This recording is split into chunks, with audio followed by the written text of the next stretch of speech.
ನಮಸ್ಕಾರ ಗೆಳೆಯರಿ, stock market Kannada ಚಾನಲ್ಗೆ ಸ್ವಾಗತ ಸುಸ್ವಾಗತ. ಗೆಳೆಯರಿ, ವಿಡಿಯೋದಲ್ಲಿ ಇವತ್ತಿನ ನಮ್ಮ ಮಾರ್ಕೆಟ್ ಪರ್ಫಾರ್ಮೆನ್ಸ್ ನ ಬಗ್ಗೆ ಒಂದಷ್ಟು ವಿಷಯವನ್ನ ತಿಳ್ಕೊಳ್ಳುವಂತ ಪ್ರಯತ್ನವನ್ನು ಮಾಡೋಣ. ಖಂಡಿತ ಇವತ್ತು ನಮ್ಮ ಮಾರ್ಕೆಟ್ ಎಲ್ರಿಗೂ ಕೂಡ ಡಿಸಪಾಯಿಂಟ್ಮೆಂಟ್ ಅನ್ನೇ ಮಾಡಿದೆ. ಅದರ ಹಿಂದಿನ ಕಾರಣ ಏನು ಅಂತ ಏನ್ ಅನೌನ್ಸ್ಮೆಂಟ್ ಬಂತು, ಹಾಗೆ ಕೆಲವು ಸೆಕ್ಟರ್ಸ್ ಅಲ್ಲಂತೂ ಇನ್ನೂ ಸ್ವಲ್ಪ ಜಾಸ್ತಿನೇ ನೆಗೆಟಿವ್ ರಿಯಾಕ್ಷನ್ ಇದೆ. ಅವುಗಳ ಬಗ್ಗೆ ಕೂಡ ತಿಳ್ಕೊಳ್ಳುವಂತ ಪ್ರಯತ್ನವನ್ನು ಮಾಡೋಣ. ಗೆಳೆಯರಿ, ಮೊದಲಿಗೆ ಡಿಸ್ಕ್ಲೇಮರ್ ಕೊಡ್ಲಿಕ್ಕೆ ಇಷ್ಟಪಡ್ತೇನೆ. ಇಲ್ಲಿ ಕವರ್ ಮಾಡ್ತಿರುವಂತ ಯಾವುದೇ ಸ್ಟಾಕ್ ಅನ್ನು ಕೂಡ ರೆಕಮೆಂಡ್ ಮಾಡ್ತಿಲ್ಲ. ನೀವು ಫರ್ದರ್ ಸ್ಟಡಿ ಮೆಡಿಟೇಷನ್ ತಗೊಳ್ಬಹುದು. ಆಸ್ ಎಜುಕೇಶನಲ್ ಪರ್ಪಸ್ ನಾನು ನಿಮ್ಮ ಮುಂದೆ ತರ್ತಾ ಇದ್ದೀನಿ. ಹಾಗೆ ಅಕೌಂಟ್ ಓಪನಿಂಗ್ ಲಿಂಕ್ ಡಿಸ್ಕ್ರಿಪ್ಷನ್ ಅಲ್ಲಿ ಇರುತ್ತೆ. ಅಕೌಂಟ್ ಅನ್ನು ಓಪನ್ ಮಾಡ್ಕೊಳ್ಬಹುದು. ಹಾಗೆ ಇನ್ವೆಸ್ಟ್ಮೆಂಟ್ ಗೆ ಸಂಬಂಧಪಟ್ಟಂತೆ ನಿಮ್ಗೆ ಏನಾದರೂ ಸಪೋರ್ಟ್ ಬೇಕು ಅಂತಂದ್ರೆ ಈ ನಂಬರ್ ಗೆ ಕಾಂಟ್ಯಾಕ್ಟ್ ಮಾಡಬಹುದು. ನಮ್ಮ ಟೀಮ್ ಇಂದ ನಿಮಗೆ ಸಪೋರ್ಟ್ ಸಿಗುತ್ತೆ. ಹಾಗೆ ಇಲ್ಲಿ ಮೆನ್ಷನ್ ಮಾಡಿರುವಂತ ಎಲ್ಲ ಸರ್ವಿಸಸ್ ನಮ್ಮ ಮೂಲಕ ಸಿಗುತ್ತೆ. ಬಟ್ ಕಂಡೀಷನ್ ಒಂದೇ, ನಮ್ಮ ಮೂಲಕ ಅಕೌಂಟ್ ಓಪನ್ ಆಗಿರಬೇಕು. ಹಾಗಾಗಿ ಅಕೌಂಟ್ ಓಪನ್ ಮಾಡ್ಕೊಳ್ಳಿ, ಕಾಂಟ್ಯಾಕ್ಟ್ ಮಾಡಿ. ಗೆಳೆಯರೆ, ಇವತ್ತಿನ ನಮ್ಮ ಮಾರ್ಕೆಟ್ ಪರ್ಫಾರ್ಮೆನ್ಸ್ ಅನ್ನು ನೋಡಿದ್ರೆ ನಿಫ್ಟಿಯಲ್ಲಿ ನೋಡಬಹುದು 495 ಪಾಯಿಂಟ್ಸ್ ಅಥವಾ 1.96% ಡೌನ್ ಪರ್ಫಾರ್ಮೆನ್ಸ್ ನೋಡ್ಲಿಕ್ಕೆ ಸಿಕ್ಕಿದೆ. ನಾನು ಇವತ್ತು ಮನಿ ಕಂಟ್ರೋಲ್ ಅಲ್ಲಿ ಓಪನ್ ಮಾಡಿದ್ದೀನಿ, ಯಾಕಂದ್ರೆ ಗೂಗಲ್ ಅಲ್ಲಿ ಚಾರ್ಟ್ ಸರಿಯಾಗಿ ಕಾಣೋದಿಲ್ಲ. ಇವತ್ತು ಸಂಡೇ ಆಗಿರೋದ್ರಿಂದ ಹಾಗಾಗಿ ಮನಿ ಕಂಟ್ರೋಲ್ ಅಲ್ಲಿ ಓಪನ್ ಮಾಡಿದ್ದೀನಿ. ನಿಫ್ಟಿಯಲ್ಲಿ ನಿಯರ್ಲಿ 2% ಡೌನ್ ಪರ್ಫಾರ್ಮೆನ್ಸ್ ಇವತ್ತು ನೋಡ್ಲಿಕ್ಕೆ ಸಿಕ್ಕಿದೆ. ಭರ್ಜರಿ ನೆಗೆಟಿವ್ ರಿಯಾಕ್ಷನ್ ಬಂದಿದೆ ಅಂತ ಹೇಳ್ಬೋದು. ಎಸ್ಪೆಷಲಿ ಕ್ಯಾಂಡಲ್ ಸ್ಟಿಕ್ ಚಾರ್ಟ್ ಅಲ್ಲಿ ನೋಡಬಹುದು ಯಾವ ರೀತಿ ಇದೆ ಪರ್ಫಾರ್ಮೆನ್ಸ್ ಅಂತ. ಬಿಗ್ ನೆಗೆಟಿವ್ ಕ್ಯಾಂಡಲ್ ಫಾರ್ಮ್ ಆಗಿದೆ. ಒಟ್ಟಿನಲ್ಲಿ ನೆಗೆಟಿವ್ ರಿಯಾಕ್ಷನ್ ನಮ್ಮ ಮಾರ್ಕೆಟ್ ಅಲ್ಲಿ ಇವತ್ತು ನೋಡ್ಲಿಕ್ಕೆ ಸಿಕ್ಕಿದೆ. ಇನ್ನು ಸೆನ್ಸೆಕ್ಸ್ ಕಡೆ ಬಂದ್ರೆ ಸೆನ್ಸೆಕ್ಸ್ ಅಲ್ಲೂ ಕೂಡ ನೋಡಬಹುದು 1546 ಪಾಯಿಂಟ್ಸ್ ಅಥವಾ 1.88% ನೆಗೆಟಿವ್ ಪರ್ಫಾರ್ಮೆನ್ಸ್ ಇದೆ. ಇಲ್ಲೂ ಕೂಡ ಸೇಮ್ ಚಾರ್ಟ್ ಅಥವಾ ಸೇಮ್ ಕ್ಯಾಂಡಲ್ ನೋಡ್ಲಿಕ್ಕೆ ಕಾಣುತ್ತೆ ನೋಡಬಹುದು. ಅದರಲ್ಲೂ ಇನ್ನೂ ಜಾಸ್ತಿನೇ ಡೌನ್ ಆಗಿತ್ತು. ಇವತ್ತಿನ ಲೋ ನೋಡಬಹುದು 79,899 ಕೂಡ ಹೋಗಿತ್ತು. ಬಟ್ ನಂತರ ಒಂದಷ್ಟು ರಿಕವರಿ ಮಾಡಿ 80,722 ಕ್ಲೋಸಿಂಗ್ ಅನ್ನ ಕೊಟ್ಟಿದೆ. ಒಟ್ಟಿನಲ್ಲಿ ಹೈಲಿ ವಾಲಟೈಲ್ ಸೆಷನ್ ಇತ್ತು ನಮ್ಮ ಮಾರ್ಕೆಟ್ ಅಲ್ಲಿ ಇವತ್ತು. ಇನ್ನು ಬ್ರಾಡ್ ಮಾರ್ಕೆಟ್ ಇಂಡೈಸಸ್ ಗಳು ಯಾವ ರೀತಿ ಪರ್ಫಾರ್ಮ್ ಮಾಡಿದ್ವು ಅಂತ ನೋಡೋದಾದ್ರೆ ನಿಫ್ಟಿ ನೆಕ್ಸ್ಟ್ 15 ಅಲ್ಲಿ ನೋಡಬಹುದು 2.18% ಡೌನ್ ಪರ್ಫಾರ್ಮೆನ್ಸ್ ನೋಡ್ಲಿಕ್ಕೆ ಸಿಕ್ಕಿದೆ ಇವತ್ತು. ಹಾಗೆ ನಿಫ್ಟಿ 100 ಅಲ್ಲಿ 1.99% ನೆಗೆಟಿವ್ ಇದೆ. ಹಾಗೆ ನಿಫ್ಟಿ 200 ಅಲ್ಲಿ 2.04% ನೆಗೆಟಿವ್ ಅಲ್ಲಿ ಪರ್ಫಾರ್ಮೆನ್ಸ್ ನೋಡ್ಲಿಕ್ಕೆ ಸಿಕ್ಕಿದೆ. ನಿಫ್ಟಿ 500 ಅಲ್ಲಿ 2.03% ನೆಗೆಟಿವ್ ಪರ್ಫಾರ್ಮೆನ್ಸ್ ಇದೆ. ಅಂದ್ರೆ ಎಲ್ಲ ಕಡೆ 2% ಅಥವಾ ಅಬೌವ್ 2% ನೋಡ್ಲಿಕ್ಕೆ ಸಿಕ್ಕಿದೆ ಡೌನ್ ಫಾಲ್. ನಿಫ್ಟಿ 50 ಇಂದ ನಿಫ್ಟಿ 500 ವರೆಗೂ ಕೂಡ ಎಲ್ಲೋ ಏನು ಕಡಿಮೆ ಪ್ರಮಾಣದಲ್ಲಿ ಬಿದ್ದಿಲ್ಲ. ನಿಯರ್ಲಿ 2% ಅಥವಾ ಅಬೌವ್ 2% ಡೌನ್ ಅಲ್ಲಿ ಕ್ಲೋಸಿಂಗ್ ಅನ್ನ ಕೊಟ್ಟಿದೆ. ಇನ್ನು ಮಿಡ್ ಕ್ಯಾಪ್ ಕಡೆ ಬಂದ್ರೆ ಮಿಡ್ ಕ್ಯಾಪ್ 50 ನೋಡಬಹುದು 2.06% ಡೌನ್ ಆಗಿದೆ. ಮಿಡ್ ಕ್ಯಾಪ್ 100 ಅಲ್ಲಿ 2.24% ಡೌನ್ ಇದೆ. ಹಾಗೆ ಮಿಡ್ ಕ್ಯಾಪ್ 150 2.09% ಡೌನ್ ಅಲ್ಲಿ ಕ್ಲೋಸಿಂಗ್ ಅನ್ನ ಕೊಟ್ಟಿದೆ. ಅಂದ್ರೆ ಇಲ್ಲೂ ಕೂಡ ಅಬೌವ್ 2% ಡೌನ್ ಪರ್ಫಾರ್ಮೆನ್ಸ್ ನೋಡ್ಲಿಕ್ಕೆ ಸಿಕ್ಕಿದೆ. ಹಾಗೆ ಸ್ಮಾಲ್ ಕ್ಯಾಪ್ ಕಡೆ ಬಂದ್ರೆ ಸ್ಮಾಲ್ ಕ್ಯಾಪ್ 50 2.7% ಡೌನ್ ಇದೆ. ಹಾಗೆ ಸ್ಮಾಲ್ ಕ್ಯಾಪ್ 100 2.73% ಡೌನ್ ಅಲ್ಲಿ ಕ್ಲೋಸಿಂಗ್ ಅನ್ನ ಕೊಟ್ಟಿದೆ. ಸ್ಮಾಲ್ ಕ್ಯಾಪ್ 250 2.17% ಡೌನ್ ಅಲ್ಲಿ ಕ್ಲೋಸಿಂಗ್ ಅನ್ನ ಕೊಟ್ಟಿದೆ. ಅಂದ್ರೆ ಇಲ್ಲೂ ಕೂಡ ಅಬೌವ್ 2% ಇದೆ. But compare to large and mid cap, small cap ಅಲ್ಲಿ ಸ್ವಲ್ಪ ಜಾಸ್ತಿನೇ ಡೌನ್ ಪರ್ಫಾರ್ಮೆನ್ಸ್ ನೋಡ್ಲಿಕ್ಕೆ ಸಿಕ್ಕಿದೆ. ಇವತ್ತು ಭರ್ಜರಿ ನೆಗೆಟಿವ್ ಇಂಪ್ಯಾಕ್ಟ್ ಆಗಿದೆ ಅಂತ ಹೇಳಬಹುದು ಸ್ಮಾಲ್ ಕ್ಯಾಪ್ ಅಲ್ಲಿ. ಇನ್ನು ಮೈಕ್ರೋ ಕ್ಯಾಪ್ ಕಡೆ ಬಂದ್ರೆ ಇಲ್ಲೂ ಕೂಡ ನೋಡಬಹುದು 1.39% ಡೌನ್ ಪರ್ಫಾರ್ಮೆನ್ಸ್ ಇದೆ. ಇದರಲ್ಲಿ large mid and small cap ಹೋಲಿಸಿದ್ರೆ ಮೈಕ್ರೋ ಕ್ಯಾಪ್ ಕಡಿಮೆ ಬಿದ್ದಿದೆ. ಅದೇ ಒಂದು ಪಾಸಿಟಿವ್ ಸುದ್ದಿ ಅಂತ ಹೇಳ್ಬೋದು ಇವತ್ತಿನ ಪರ್ಫಾರ್ಮೆನ್ಸ್ ಅನ್ನ ನೋಡಿದ್ರೆ. ಓವರ್ ಆಲ್ ಎಲ್ಲ ಕಡೆ ಡೌನ್ ಪರ್ಫಾರ್ಮೆನ್ಸ್ ಇತ್ತು. ಎಲ್ಲೂ ಏನು ಕಡಿಮೆ ಪ್ರಮಾಣದಲ್ಲಿ ಬೀಳಿಲ್ಲ. 1% ಅಬೋವ್ ಇಂದ 2.7% ವರೆಗೂ ಕೂಡ ಡೌನ್ ಪರ್ಫಾರ್ಮೆನ್ಸ್ ನೋಡ್ಲಿಕ್ಕೆ ಸಿಕ್ಕಿದೆ ಇವತ್ತು. ಇನ್ನು ಸೆಕ್ಟೋರಲ್ ಇಂಡೈಸಸ್ ಗಳ ಪರ್ಫಾರ್ಮೆನ್ಸ್ ಅನ್ನ ನೋಡೋದಾದ್ರೆ ಇವತ್ತು ಒಂದೇ ಒಂದು ಸೆಕ್ಟರ್ ಮಾತ್ರ ಪಾಸಿಟಿವ್ ಅಲ್ಲಿ ಪರ್ಫಾರ್ಮೆನ್ಸ್ ಅನ್ನ ಮಾಡಿದೆ. ಅದು ಐಟಿ ಸೆಕ್ಟರ್. ನೋಡಬಹುದು 0.57% ಪಾಸಿಟಿವ್ ಅಲ್ಲಿ ಕ್ಲೋಸಿಂಗ್ ಕೊಟ್ಟಿದೆ ಐಟಿ ಸೆಕ್ಟರ್ ಇವತ್ತು. ಇನ್ನು ನಿಫ್ಟಿ ಆಟೋ 2.09% ನೆಗೆಟಿವ್ ಇದೆ. ನಿಫ್ಟಿ ಬ್ಯಾಂಕ್ ಅಲ್ಲಿ 2% ನೆಗೆಟಿವ್ ಪರ್ಫಾರ್ಮೆನ್ಸ್ ನೋಡ್ಲಿಕ್ಕೆ ಸಿಕ್ಕಿದೆ. ಫೈನಾನ್ಷಿಯಲ್ ಸರ್ವಿಸಸ್ 2.31% ಡೌನ್ ಆಗಿದೆ. FMCG 2.29% ಡೌನ್ ಅಲ್ಲಿ ಕ್ಲೋಸಿಂಗ್ ಅನ್ನ ಕೊಟ್ಟಿದೆ. ಮೀಡಿಯಾ 1.8% ಡೌನ್ ಅಲ್ಲಿ ಕ್ಲೋಸಿಂಗ್ ಅನ್ನ ಕೊಟ್ಟಿದೆ. ಮೆಟಲ್ ಅಲ್ಲಿ 4% ಡೌನ್ ಫಾಲ್ ಇದೆ. ನಿನ್ನೆ ಕೂಡ ಭರ್ಜರಿ ಡೌನ್ ಇತ್ತು. ಅಂದ್ರೆ ಮೊನ್ನೆ ಶುಕ್ರವಾರದ ಸೆಷನ್ ಅಲ್ಲಿ 5.21% ಡೌನ್ ಇತ್ತು. ಇವತ್ತು 4% ಡೌನ್ ಆಗಿದೆ. ಅಂದ್ರೆ 2 ದಿನದಲ್ಲಿ ಮೋರ್ ದನ್ 9% ಡೌನ್ ಫಾಲ್ ನೋಡ್ಲಿಕ್ಕೆ ಸಿಕ್ಕಿದೆ ಮೆಟಲ್ ಇಂಡೈಸ್ ಅಲ್ಲಿ. ಇನ್ನು ಫಾರ್ಮಾ 0.83% ಡೌನ್ ಆಗಿದೆ. PSU ಬ್ಯಾಂಕ್ ಗಳಲ್ಲಿ ನೋಡಬಹುದು 5.57% ಡೌನ್ ಫಾಲ್ ಇದೆ. ಭರ್ಜರಿ ನೆಗೆಟಿವ್ ಇಂಪ್ಯಾಕ್ಟ್ PSU ಬ್ಯಾಂಕ್ ಗಳಲ್ಲಿ ನೋಡ್ಲಿಕ್ಕೆ ಸಿಕ್ಕಿದೆ. ಅದಕ್ಕೆ ಕಾರಣ ಮುಂದುವರೆದು ತಿಳ್ಕೊಳ್ಳೋಣ ಇದೇ ವಿಡಿಯೋದಲ್ಲಿ. ರಿಯಾಲ್ಟಿನಲ್ಲಿ 2.22% ಡೌನ್ ಫಾಲ್ ಇದೆ. ಪ್ರೈವೇಟ್ ಬ್ಯಾಂಕ್ಸ್ ಅಲ್ಲಿ 1.22% ಡೌನ್ ಫಾಲ್ ಇದೆ. ಹೆಲ್ತ್ ಕೇರ್ 0.66% ಡೌನ್ ಅಲ್ಲಿ ಕ್ಲೋಸಿಂಗ್ ಅನ್ನ ಕೊಟ್ಟಿದೆ. ಕನ್ಸ್ಯೂಮರ್ ಡ್ಯೂರಬಲ್ 0.45% ಡೌನ್ ಅಲ್ಲಿ ಕ್ಲೋಸಿಂಗ್ ಅನ್ನ ಕೊಟ್ಟಿದೆ. ಆಯಿಲ್ ಅಂಡ್ ಗ್ಯಾಸ್ 2.86% ಡೌನ್ ಆಗಿದೆ. ಒಟ್ಟಿನಲ್ಲಿ ಐಟಿ ಸೆಕ್ಟರ್ ನ ಹೊರತುಪಡಿಸಿ ಎಲ್ಲಾ ಕಡೆ ಡೌನ್ ಫಾಲ್ ಬಂತು. ಅದರಲ್ಲಿ ಹೈಯೆಸ್ಟ್ ಡೌನ್ ಫಾಲ್ ಅಂದ್ರೆ PSU ಬ್ಯಾಂಕ್ಗಳು ಹಾಗೂ ನಿಫ್ಟಿ ಮೆಟಲ್. ಈ ಎರಡು ಸೆಕ್ಟರ್ಸ್ ತುಂಬಾ ಒಳ್ಳೆ ಪರ್ಫಾರ್ಮೆನ್ಸ್ ಅನ್ನ ಮಾಡಿದ್ವು ಇತ್ತೀಚಿನ ದಿನಗಳಲ್ಲಿ. ಹಾಗಾಗಿ ಇಲ್ಲಿ ಸ್ವಲ್ಪ ಜಾಸ್ತಿನೇ ನೆಗೆಟಿವ್ ರಿಯಾಕ್ಷನ್ ಬಂದಿದೆ ಇವತ್ತು. ಇನ್ನು ಈ ರೀತಿ ನೆಗೆಟಿವ್ ರಿಯಾಕ್ಷನ್ ಬರ್ಲಿಕ್ಕೆ ಕಾರಣ ಏನು ಅಂತ ಏನ್ ಅನೌನ್ಸ್ಮೆಂಟ್ ಬಂತು ಸರ್ಕಾರದಿಂದ ಬಹುಶಃ ನಿಮ್ಗೆ ಈಗಾಗಲೇ ಗೊತ್ತಿರುತ್ತೆ. ಜೊತೆಗೆ ನಮ್ಮ ವಾಟ್ಸ್ಆಪ್ ಚಾನಲ್ ನ ಫಾಲೋ ಮಾಡ್ತಿದ್ರು ಕೂಡ ಡ್ಯೂರಿಂಗ್ ದ ಮಾರ್ಕೆಟ್ ಹಲವು ಅಪ್ಡೇಟ್ ಗಳನ್ನ ನಮ್ಮ ವಾಟ್ಸ್ಆಪ್ ಚಾನಲ್ ಅಲ್ಲಿ ಕೊಟ್ಟಿದ್ದೀನಿ. ಇದಕ್ಕೆ ಮೇನ್ ರೀಸನ್ ಅಂತ ನೋಡಿದ್ರೆ ಇದಕ್ಕೆ ಮೇಜರ್ ಕಾರಣ ಒಂದೇ, increase in STT securities transaction tax ಅನ್ನ ಸರ್ಕಾರ ಜಾಸ್ತಿ ಮಾಡಿದೆ. ಆಕ್ಚುಲಿ STT ಅನ್ನ ಕಡಿಮೆ ಮಾಡಬೇಕು ಅಥವಾ STT ಅನ್ನ ತೆಗೆದಾಕ್ಬೇಕು ಅನ್ನುವಂತ ಮಾತುಗಳು ಕೇಳಿ ಬರ್ತಾ ಇತ್ತು. ಕಾರಣ ಇಷ್ಟೇ, ಮುಂಚೆ LTCG ಇರ್ಲಿಲ್ಲ. LTCG ಬದಲಿಗೆ ಅಂದ್ರೆ LTCG ಅನ್ನ ತೆಗೆದ್ರಲ್ಲ, ಆಗ STT ಅನ್ನ ಇನ್ಕ್ಲೂಡ್ ಮಾಡಿದ್ರು, ಸೆಕ್ಯೂರಿಟೀಸ್ ಟ್ರಾನ್ಸಾಕ್ಷನ್ ಟ್ಯಾಕ್ಸ್ ಅನ್ನ. ನಂತರ 2018ರಲ್ಲಿ LTCG ಅನ್ನ ಮತ್ತೆ ರೀಇಂಟ್ರೊಡ್ಯೂಸ್ ಮಾಡಿದ್ರು. LTCG ಇಂಟ್ರೊಡ್ಯೂಸ್ ಮಾಡಿದ್ಮೇಲೆ STT ಅನ್ನ ತೆಗಿಬೇಕಲ್ವಾ, ತೆಗೆದಿಲ್ಲ. ಹಾಗಾಗಿ LTCG ಎರಡೂ ಇದೆ, ತೆಗಿಬೇಕು ಅನ್ನೋಂತ ಮಾತುಗಳು ಕೇಳಿ ಬರ್ತಾ ಇತ್ತು. ಬಟ್ ಇಲ್ಲಿ ತೆಗೆದಿಲ್ಲ, ಜೊತೆಗೆ ಜಾಸ್ತಿ ಕೂಡ ಮಾಡಿದ್ದಾರೆ. ಆದ್ರೆ ಈ ಸಲ ಜಾಸ್ತಿ ಮಾಡಿರೋದು F&O ಸೆಗ್ಮೆಂಟ್ ಅಲ್ಲಿ.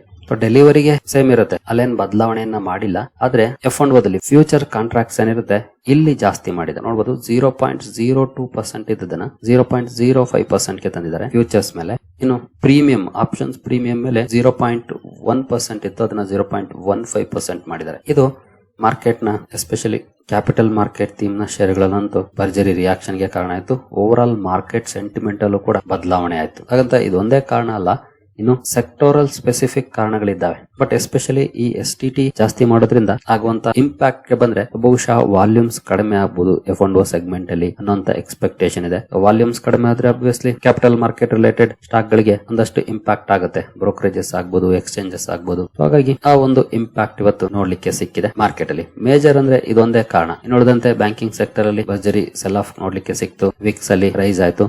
ಬಟ್ ಇದೆಲ್ಲ ನಾರ್ಮಲ್ ಕಾರಣಗಳು. ಬಟ್ ಮೇಜರ್ ಕಾರಣ ಅಂತಂದ್ರೆ ಅದು STT ರೈಸ್ ಮಾಡಿದ್ದು ಅಂತಾನೆ ಹೇಳ್ಬೋದು.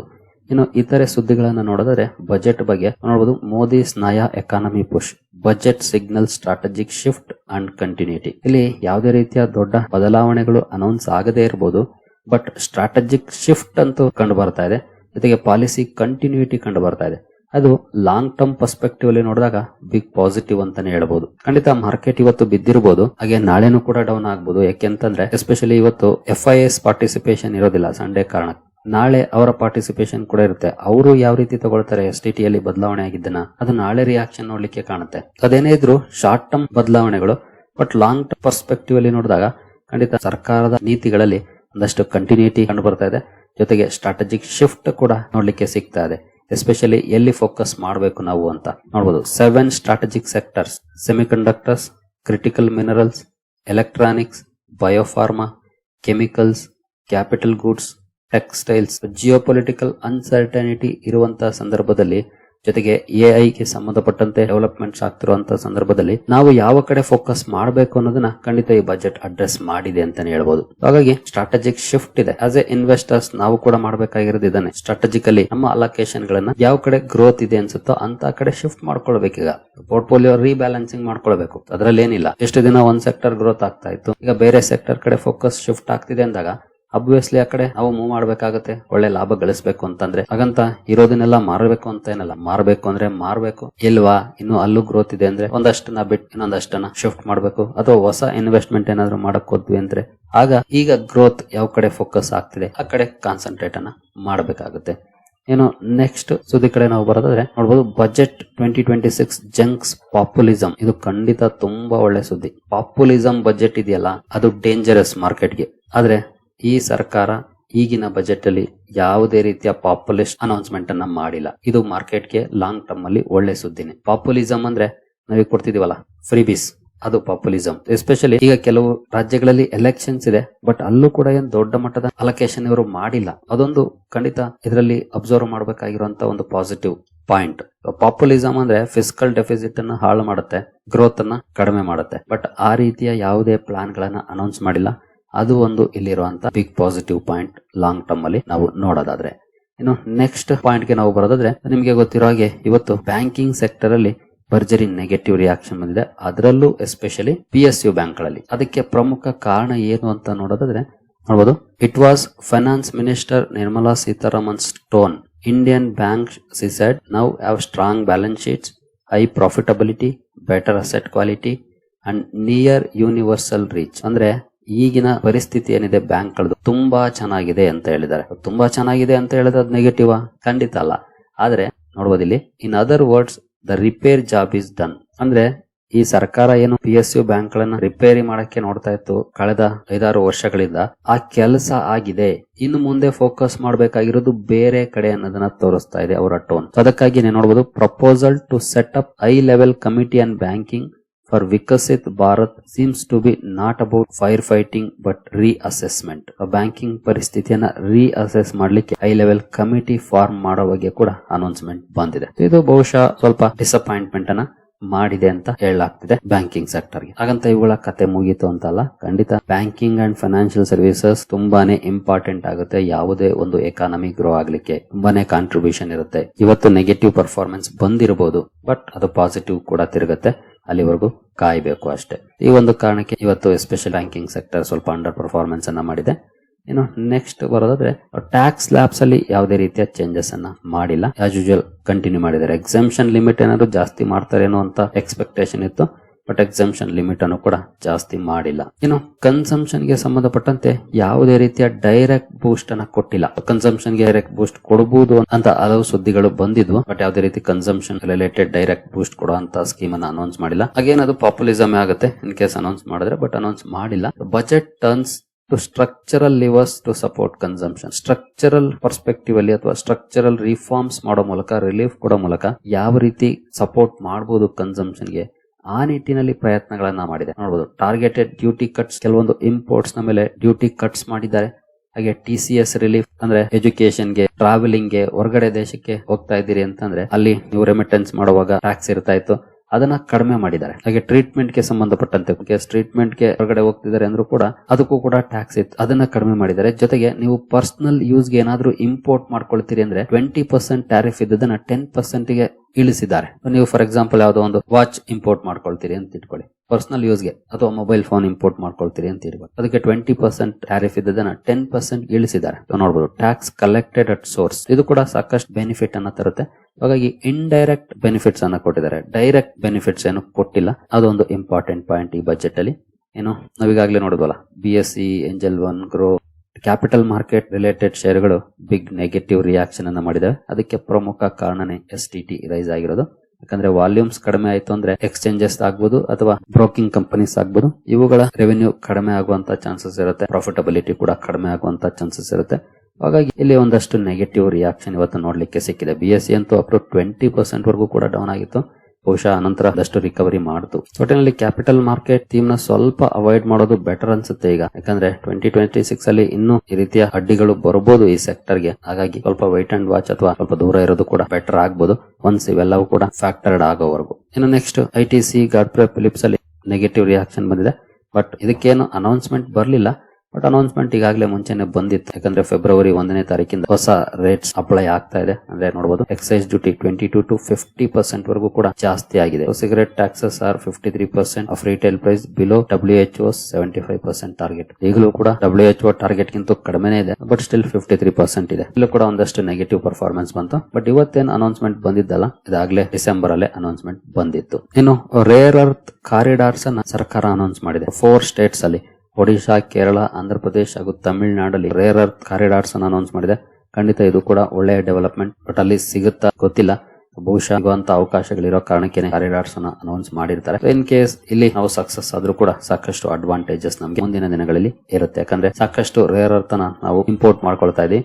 ಹಾಗಾಗಿ ಇದು ಕೂಡ ಗುಡ್ ಡೆವಲಪ್ಮೆಂಟ್ ಅಂತಾನೆ ಹೇಳ್ಬೋದು ಲಾಂಗ್ ಟರ್ಮ್ ಅಲ್ಲಿ. ನೆಕ್ಸ್ಟ್ ಏನೆಲ್ಲ ಕಡಿಮೆ ಆಗುತ್ತೆ, ಏನೆಲ್ಲ ಜಾಸ್ತಿ ಆಗುತ್ತೆ ಅಂತ ಒಂದ್ಸಲ ಓವರ್ ವ್ಯೂ ಮಾಡ್ಬೋಣ. ಓವರ್ಸೀಸ್ ಟೂರ್ ಪ್ಯಾಕೇಜಸ್ TCS ಅನ್ನ ನೋಡಬಹುದು, 5 to 20% ಇದನ್ನ 2% ಇಳಿಸಿದ್ದಾರೆ. ಹಾಗೆ overseas education and medical remittance 5% ಇದನ್ನ 2% ಇಳಿಸಿದ್ದಾರೆ. Tendu leaves, liquor, scrap, certain minerals ಗೆ 5% ಇದನ್ನ 2% ಇಳಿಸಿದ್ದಾರೆ. Shoe uppers exports duty free import benefit ಅನ್ನ ಕೊಟ್ಟಿದ್ದಾರೆ. ಹೀಗೆ ಕೆಲವೊಂದು ಬದಲಾವಣೆಗಳನ್ನ ಮಾಡಿದ್ದಾರೆ. Capital goods for critical minerals, lithium ion cells, BCD exemption ಅನ್ನ ಕೊಟ್ಟಿದ್ದಾರೆ. Energy transition equipment, solar glass inputs ಇಲ್ಲೂ ಕೂಡ ಎಕ್ಸೆಂಪ್ಷನ್ ಕೊಟ್ಟಿದ್ದಾರೆ. ಸಿವಿಲಿಯನ್ ಏರ್ಕ್ರಾಫ್ಟ್ MRO ಕಾಂಪೋನೆಂಟ್ ಇಲ್ಲೂ ಕೂಡ ಎಕ್ಸೆಂಪ್ಷನ್ಸ್ ಇದೆ. ಮೈಕ್ರೋವೇವ್ 20% ಇಂದ 10% ಇಳಿಸಿದ್ದಾರೆ. Rare and cancer disease drugs exemption ಕೊಟ್ಟಿದ್ದಾರೆ, BCD exemption. Fish caught by Indian fisherman, nuclear power goods exemption ಇದೆ. ಟೆಕ್ಸ್ಟೈಲ್ ಅಂಡ್ ಲೆದರ್ ಎಕ್ಸ್ಪೋರ್ಟ್ಸ್ ಗೆ ಎಕ್ಸ್ಪೋರ್ಟ್ ರಿಯಲೈಸೇಷನ್ ಪೀರಿಯಡ್ 1 year ವರೆಗೂ extend ಮಾಡಿದ್ದಾರೆ. ಮುಂಚೆ 6 months ಇತ್ತು. ಬಯೋಗ್ಯಾಸ್ ಬ್ಲೆಂಡೆಡ್ CNG ಇಲ್ಲೂ ಕೂಡ ಎಕ್ಸಂಪ್ಷನ್ ಕೊಟ್ಟಿದ್ದಾರೆ. Certain unexplained income penalties 60% ಇದ್ದದನ್ನ 30% ಇಳಿಸಿದ್ದಾರೆ. ಇನ್ನು ಸಾಕಷ್ಟು ಅನೌನ್ಸ್ಮೆಂಟ್ ಗಳಿದಾವೆ. ಒಂದ್ಸಲ ವಿಡಿಯೋನ ಪಾಸ್ ಮಾಡಿ ಬೇಕಾದ್ರೆ ಓದ್ಕೊಳ್ಳಿ. ದೊಡ್ಡ ಲಿಸ್ಟ್ ಇದೆ ಇದು. ಲೆದರ್ ಸೆಕ್ಟರ್ ನೋಡಬಹುದು. 0 ಇಂಪೋರ್ಟ್ ಡ್ಯೂಟಿ. ಪೆಟ್ರೋಲಿಯಂ ಕ್ರೂಡ್ ಗೆ ಸಂಬಂಧಪಟ್ಟಂತೆ 5% ಡ್ಯೂಟಿ ಇದ್ದದನ್ನ ವಾಲರಮ್ ಟು 1 per ton ಮಾಡಿದ್ದಾರೆ. ಇನ್ನು ಕಾಸ್ಟ್ಲಿಯರ್ STT ಜಾಸ್ತಿ ಆಗ್ತಿದೆ. Alcoholic liquor, minerals, crop scales ಇಲ್ಲಿ TCR ಇನ್ಕ್ರೀಸ್ ಆಗಿದೆ. Umbrellas and umbrella parts, cranberries and blueberries, potassium hydroxide, refrigerated containers, chewing tobacco ಇವೆಲ್ಲ ಜಾಸ್ತಿ ಆಗಿದ್ದಾವೆ. ಸರಿಗಳೇ, ಬಜೆಟ್ ವೈಸ್ ನೋಡಿದ್ರೆ ಖಂಡಿತ ಸ್ಟ್ರಕ್ಚರಲ್ ರಿಫಾರ್ಮ್ಸ್ ಅನ್ನ ಮಾಡಿದ್ದಾರೆ. ಪಾಪ್ಯುಲಿಸಂ ಇಲ್ಲ, ಹಾಗಾಗಿ ಮಾರ್ಕೆಟ್ ಅಲ್ಲಿ ಅಂತ ರಿಯಾಕ್ಷನ್ ಕೂಡ ಇಲ್ಲ. ಬಟ್ ಲಾಂಗ್ ಟರ್ಮ್ ಪರ್ಸ್ಪೆಕ್ಟಿವ್ ಅಲ್ಲಿ ನೋಡಿದಾಗ ಕಂಟಿನ್ಯೂಟಿ ಇದೆ. ಪಾಲಿಸಿ ಕಂಟಿನ್ಯೂಟಿ ಹಾಗೂ ಸ್ಟ್ರಾಟಜಿಕ್ ಶಿಫ್ಟ್ಸ್ ಇದೆ. ಸೊ ನೋಡೋಣ ಮುಂದುವರೆದು ಯಾವ ರೀತಿ ಪರ್ಫಾರ್ಮೆನ್ಸ್ ಬರುತ್ತೆ ಅಂತ. ನಾಳೆ ಕೂಡ ನಮ್ಮ ಮಾರ್ಕೆಟ್ಗೆ ಬಹಳ ಇಂಪಾರ್ಟೆಂಟ್ ಡೇ ಆಗಿರುತ್ತೆ. Let's hope for the best. ಸರಿಗಳೇರಿ, ಈ ವಿಡಿಯೋ ನಿಮಗೆ ಇಷ್ಟ ಆಗಿದೆ ಅಂದ್ಕೊಳ್ತೀನಿ. ಮುಂದಿನ ವಿಡಿಯೋದಲ್ಲಿ ಸಿಗೋಣ. ಅಲ್ಲಿವರೆಗೂ ಜೈ ಹಿಂದ್, ಜೈ ಕರ್ನಾಟಕ.